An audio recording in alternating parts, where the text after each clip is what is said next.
how my head itch. What's gonna do this today? We're gonna be watching these dumb idiots get these more exotic pets. I just told y'all about exotic pets. Have dogs and cats. No exotic pets. Let's get into it though. When we react to it, let's see what these dumb people talking about. Durkheim. On November 4th, 2012, a 2-year-old called Maddox Durkheim was standing on a viewing deck to see the African painted dog enclosure at the Pittsburgh Zoo. The deck had a railing and many warning signs telling visitors not to lift children onto it, but Maddox's mother wanted him to see better, so she lifted him over If they said don't do it, why would you still do it? You know what? Okay. the railing. In just seconds, he slipped and fell 14 feet down into Oh.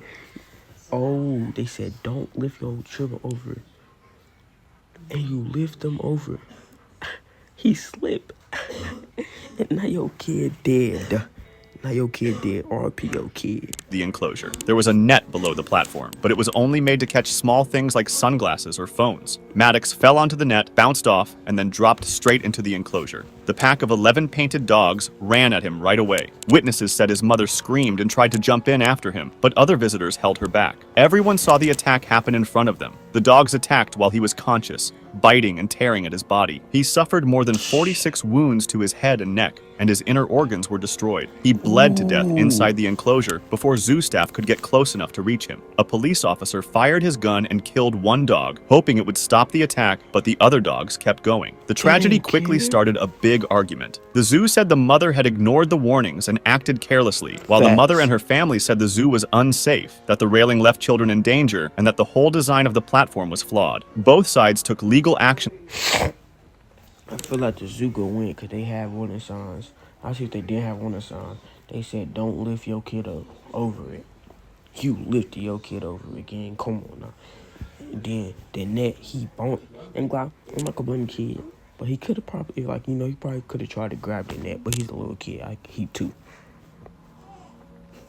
And then his body is so little. And they did. The hyenas went to eat him. Against each other, but in the end, no charges were brought against the mob. The family later made a private settlement with the zoo, and soon after the attack, the viewing platform was removed. As for the painted dogs, only the one killed during the rescue attempt died that day. The other dogs were later sent to different zoos. The painted dog exhibit was closed forever, and the space was later turned into a cheetah exhibit.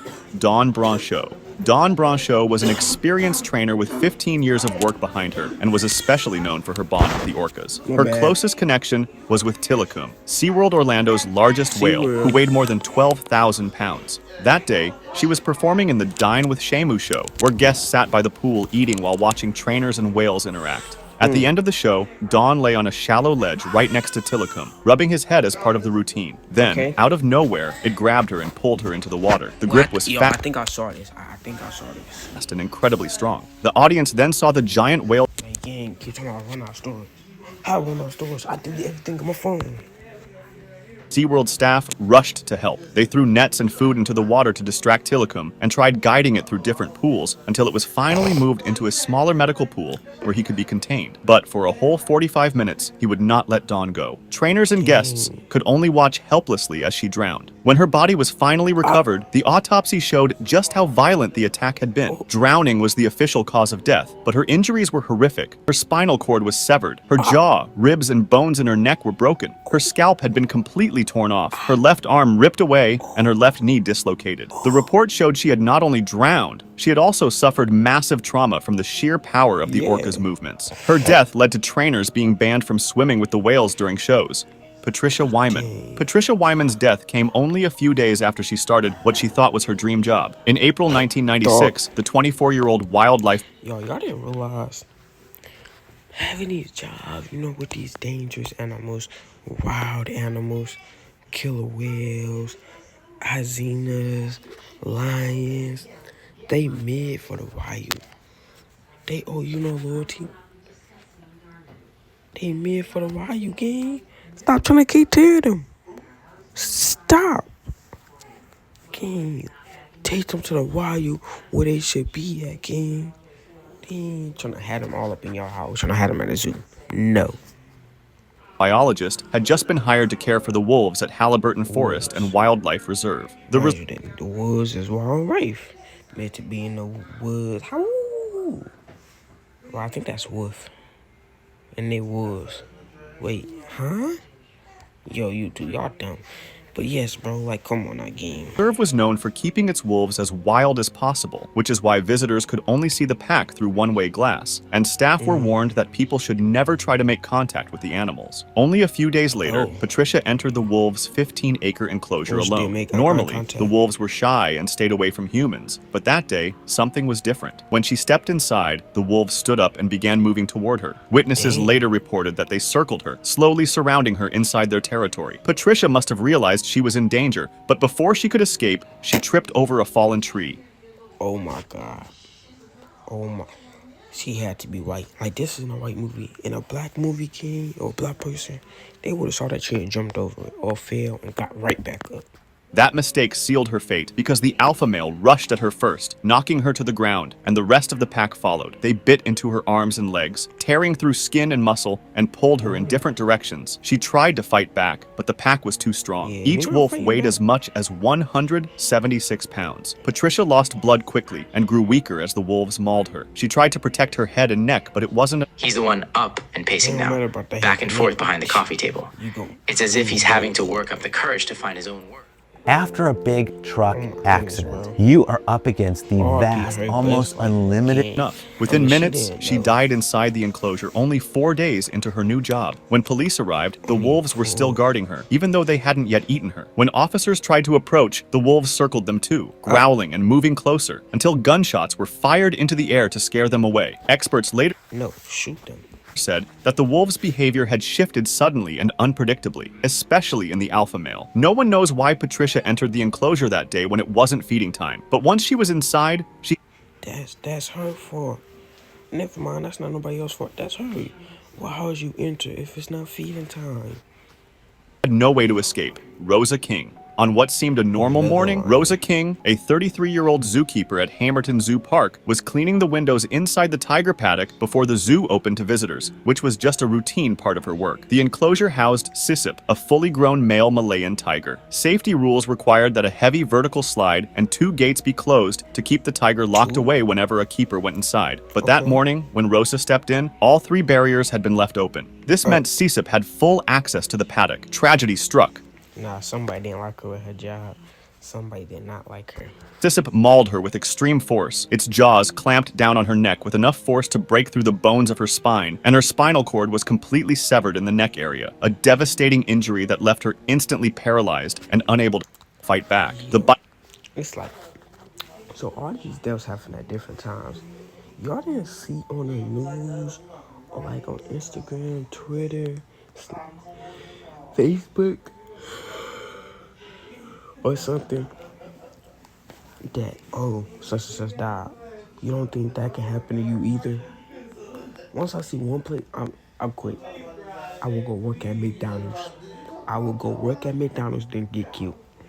It crushed soft tissue and broke bone, while the tiger's teeth sank deep into her throat. Her arms were ripped open with deep gouges, and her right leg was badly torn by both bites and swipes. And then, I ain't gonna lie, I would not want to get eaten by an animal, because you gonna die slowly, kinda. Yeah, they gonna take their time eating your arms, scratching you and stuff. No, bro. No. No game. No. Across her body, there were many cuts and scratches, signs of repeated mauling. These wounds would have caused her to lose a huge amount of blood within only moments. A visitor looking through the viewing area was the first to notice Rosa's body lying motionless. I ain't gonna lie, now that's crazy. You walking past, you just see a dead person. That's scary. On the ground and raised the alarm. The investigation confirmed that there had been no mechanical failure with the gates or slides. Rosa had entered without realizing the barriers were open, leaving her exposed to the tiger. The zoo's safety system depended entirely on keepers following the procedure correctly every time. Alexis Martinez. On December 24th, 2009, trainer Alexis Martinez was working with... Yo, do you not see what happened to the last person? Didn't they say you can't swim through them all? Did you not see what happened to the last...